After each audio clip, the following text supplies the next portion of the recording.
हाय दोस्तों, चंद्रशेखर जी के research point में आप लोगों का स्वागत है। आज हम डिस्कस करने वाले हैं, एक टॉपिक लिए हैं बायोलॉजी से, जिस टॉपिक्स का नाम है गुणसूत्र। गुणसूत्र क्या होता है और यह कैसे हर वनस्पतियों व प्राणियों में पाया जाता है, तो आज हम इस बात पे चर्चा करने वाले हैं। तो चलिए चलते हैं मेन पॉइंट पे। देखिए, हम पहले गुणसूत्र की परिभाषा आप लोगों को बताते हैं। तो गुणसूत्र जिसे अंग्रेजी में हम क्रोमोसोम कहते हैं, सभी वनस्पतियों व प्राणियों में तंतु रूप पिंड होते हैं।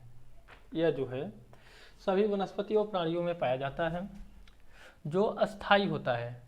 एक चीज जो अस्थाई होता है, ये ऊपर नीचे नहीं होता है। और यह सभी वनस्पतियों और प्राणियों में तंतु रूपी एक पिंड होता है, जो कि सभी आनुवंशिक गुणों को निर्धारित व संचारित करते हैं। मतलब कि यह जो आनुवंशिक गुण को निर्धारित व संचारित करते हैं, यानी कि ये वंशगत चला आता है। इसमें कुछ उतार चढ़ाव नहीं होता है, कम बेसी नहीं होता है। ये जो भी होता है गुणसूत्र, जिन प्राणियों में मतलब कि आनुवंशिक रूप से वह उतना ही होता है जितना कि उनके पूर्वजों में था या उनके पहले पीढ़ी में था। सिंपल भाषा में हम समझते हैं। और यह गुणसूत्र सभी प्राणियों में, सभी प्राणियों व प्रजातियों में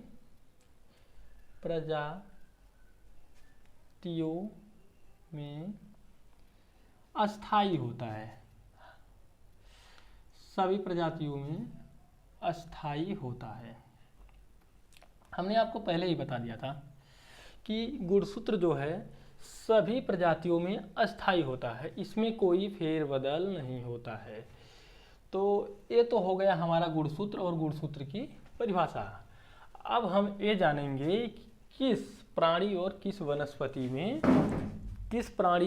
वनस्पति में कितना गुणसूत्र होता है। तो श्रेणी में क्या है कि देखते हैं इसको चल के। तो इसमें एक है स्केरिस। स्केरिस का गुणसूत्र होता है वो 2 होता है। स्केरिस, इसका गुणसूत्र 2 होता है।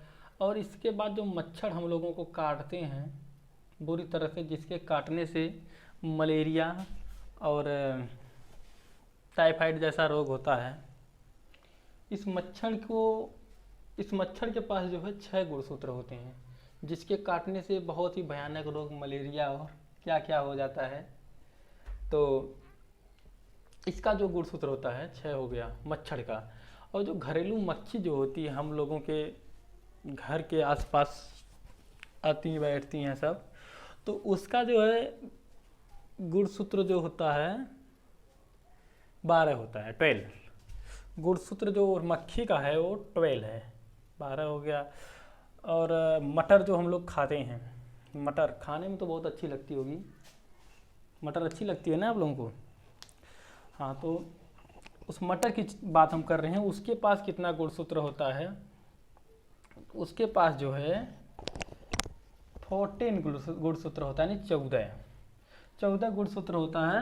और इसको 46 गुणसूत्र वाला आदमी खा जाता है। समझ रहे हैं? क्योंकि इंसान के पास 46 गुणसूत्र होता है, तो इसलिए बता रहे हैं कि 46 गुणसूत्र वाला आदमी इसको खा जाता है। किसको? मटर को। चलो चलते हैं प्याज पे। जो प्याज है, प्याज का जो गुणसूत्र होता है ये 16 होता है, 16। और इसके बाद मक्का भी खाने में बहुत मज़ेदार होती है, तो इसका जो गुणसूत्र है 20 होता है मक्का का। और टमाटर की तो बातें छोड़ दो, टमाटर जो लाल लाल होता है ना, बहुत मज़ेदार लगता है खाने में, तो उसका जो गुणसूत्र होता है 24 होता है। कितना मज़ेदार इसका इमेज होता है टमाटर का, आप लोग देखें ना, समझ रहे हैं। तो जो मेढक है, मेढक का गुणसूत्र 26 होता है, 26। अच्छा, इसमें एक चीज़ और है, नींबू, नींबू का नाम आप लोगों ने सुना होगा, जिसका जो है 2 गुणसूत्र होता है। नींबू, नींबू में क्या है कि इसमें 2 गुणसूत्र होता है। 2 का मतलब ये है कि 2, अच्छा एक चीज़ मैं आप लोगों को और बता देता हूँ इसमें। जैसे मान लीजिए किसी भी चीज़ का जब 2 गुणसूत्र होगा तो सम संख्या में होगी। जैसे देख नींबू का देख लीजिए, इसमें क्या है कि नींबू का गुणसूत्र जो है 18 और 36 है। तो यही चीज़ आपको हम समझा रहे हैं कि किसी भी चीज़ का गुणसूत्र अगर 2 में रहेगा, जैसे 18 और 36 2 है, 2 गुणसूत्र है, तो सम संख्या ही रहेगी। इस चीज़ को आप लोग याद रखना। तो दोस्तों अब तो यहाँ तक हो गया हमारा जो है डिस्कस नींबू तक। नींबू के बाद जो है अब हम जो है डिस्कस करेंगे आगे कुछ और गुणसूत्रों पर, जो कि इस तरह है। जैसे बिल्ली जो है, बिल्ली का जो गुणसूत्र होता है वो 38 होता है। आफ्टर देन जो है चूहा, चूहा जो है इसका गुणसूत्र है 40 होता है, 40 यानी 40। और जो गेहूँ होता है, गेहूँ जिसकी रोटी बनती है, तो उसका जो गुणसूत्र होता है दोस्तों, तो वो जो है 42 होता है। और खरगोश, खरगोश जो होता है इसका जो गुणसूत्र है वो है 44। और जो हम लोगों के बॉडी है, हम लोगों की बॉडी जो है मनुष्य का जो गुणसूत्र होता है ये होता है 46 यानी कि 46। आफ्टर देन आता है आलू, चिंपैंजी और तंबाकू का गुणसूत्र। तो इसमें क्या है, आलू और चिंपैंजी तंबाकू तीनों का गुणसूत्र 48 48 48 करके है। यानी कि इसको आप जो है तो आलू, तंबाकू और चिंपैंजी, इसको आप याद भी कर सकते हैं। जो एक गुणसूत्र याद करने का ट्रिक है हमारे हिसाब से, तो इसका जो है आचित के नाम से आप जो है इसे याद कर सकते हैं। आलू और चिंपैंजी और तंबाकू का गुणसूत्र। तो इसको याद करने के लिए आपको बहुत कुछ नहीं करना है। जैसे एक ही वर्ड, एक जो है वाक्य लिखना है। जैसे आचित, आचित आप लिख देते हैं, आचित बराबर, अब मैं आपको बता रहा हूँ इसके बारे में। आचित से क्या है कि इसमें जो है आपका 3 गुणसूत्र मिल जाता है। आ से हो गया आपका आलू, और ची से हो गया आपका चिंपैंजी बंदर, ठीक। और जो है इस क्या बोला जाता है, त से जो आपका हो गया तंबाकू। इन तीनों का जो गुणसूत्र होता है 48 होता है। तो इसको याद करने के लिए आप एक सेंटेंस, एक वो कहें एक शब्द जो है आचित, सिर्फ एक आचित को आप याद कर लेते हैं, तो इससे आपको क्या है कि चिंपैंजी, आलू और जो है तंबाकू, तीनों का गुणसूत्र आपको याद हो जाएगा। तो इसे आप नोट भी कर लीजिएगा। नोट क्या, छोटा सा जो है शब्द है, इसे याद भी कर सकते हैं। ये तो देखते देखते आप लोग याद कर जाएंगे, हमें पता है। चलो चलते हैं। अच्छा, आफ्टर देन एक चीज़ इसमें मैं आपको और बताने वाला हूँ। जैसे जो मनुष्य है, मनुष्य का जो गुणसूत्र होता है ये होता है 46 होता है। बट इसमें क्या है कि मैं आपको बताना चाहूँगा इसके बारे में थोड़ा।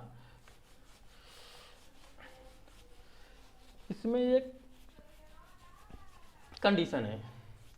कंडीशन क्या है, से मनुष्य के गुणसूत्र की संरचना कुछ इस प्रकार होती है।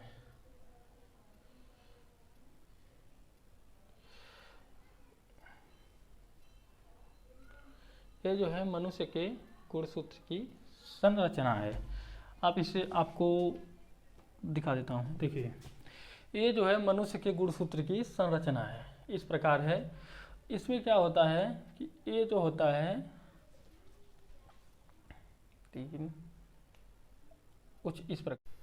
तो इसमें क्या होता है कि ये जो है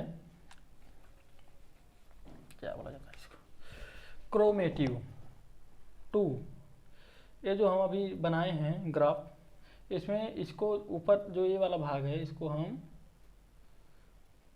क्रोमेटिव कहते हैं। और ये जो है हम लोगों का सेंट्रोमेटिव से कहते हैं, सेंट्रोमेटिव मेट्यू, हम इसे सेंट्रीमेटिव कहते हैं, इस वाले भाग को इसे क्रोमेटिव कहते हैं। तो चलिए इस ग्राफ को तो आप समझ गए हैं।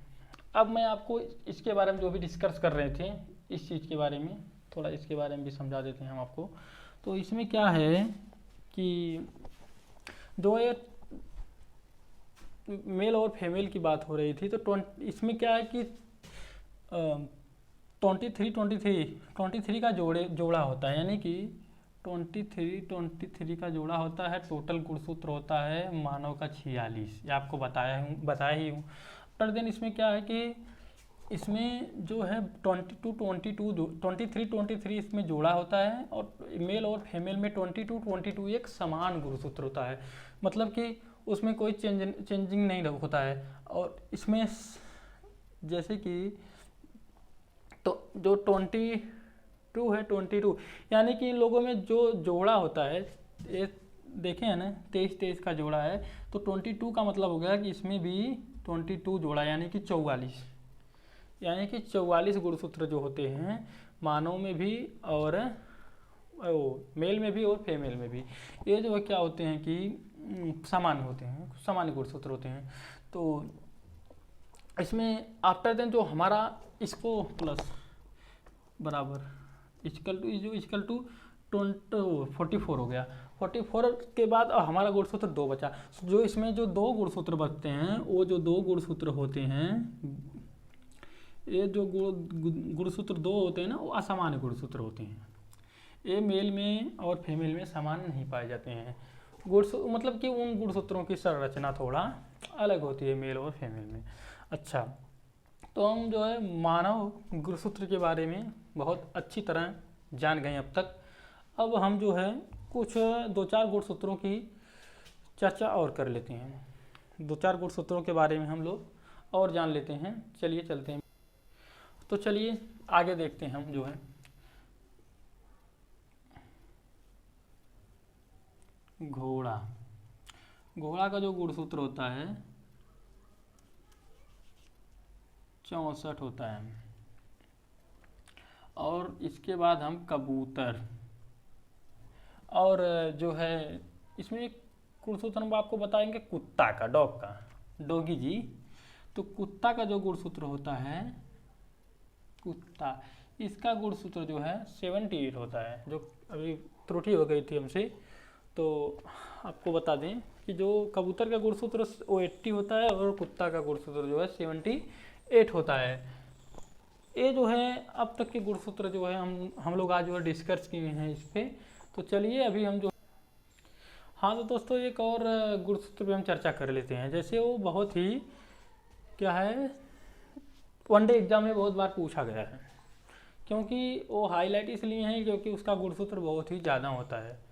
तो उस पर हम जो है चर्चा कर लेते हैं कैसे है। तो इसमें क्या है ना, टेरिडोकाइट्स के नाम से होता है। इसका नाम है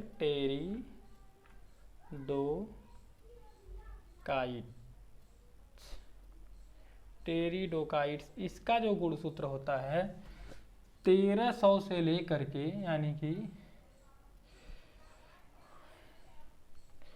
1300 से लेकर के ये होता है 1600 तक। ऐसा गुणसूत्र एक और है 2 गुणसूत्रों वाला, जिसे हम आपको भी बताए हैं कुछ टाइम पहले, नींबू का। नींबू में भी गुणसूत्र जो है 2 गुणसूत्र थे, उसमें जो है 18 और 36 थे। तो इसमें तो बहुत ज़्यादा अंतर नहीं है, दोगुना का अंतर था नींबू में। बट इसमें क्या है 1300 से लेकर के 1600 तक गुणसूत्र होते हैं किसमें, टेरिडोकाइट्स में। तो दोस्तों इसी के साथ अब हम वीडियो को समाप्त करना चाहते हैं। हमारे साथ चैनल में बने रहने के लिए धन्यवाद, और इस तरह की और वीडियो देखने के लिए हमारे चैनल को लाइक, सब्सक्राइब और शेयर ज़रूर करें। और हाँ, इस चैनल पे आपको और भी जानकारियाँ मिलेगी, जैसे बायोलॉजी और इतिहास। वनडे एग्ज़ाम की तो इस पे दोस्तों बता दे रहा हूँ ना, एक जो है महासंग्राम चलने वाला है चंद्रशेखर जी के रिसर्च पॉइंट पे, वनडे एग्ज़ाम का महासंग्राम चलने वाला है। आने वाले समय में ये जो आपका चैनल है बहुत ही तरक्की करेगा, बहुत ही तरक्की करेगा और कुशल अध्यापकों द्वारा इस पे जो है गाइड कराया जाएगा। चलिए ठीक है, बहरहाल आज की वीडियो पाने के लिए हमारे चैनल को लाइक, सब्सक्राइब और शेयर जरूर करें। जी हाँ, चंद्रशेखर जी के रिसर्च पॉइंट सब्सक्राइब ना।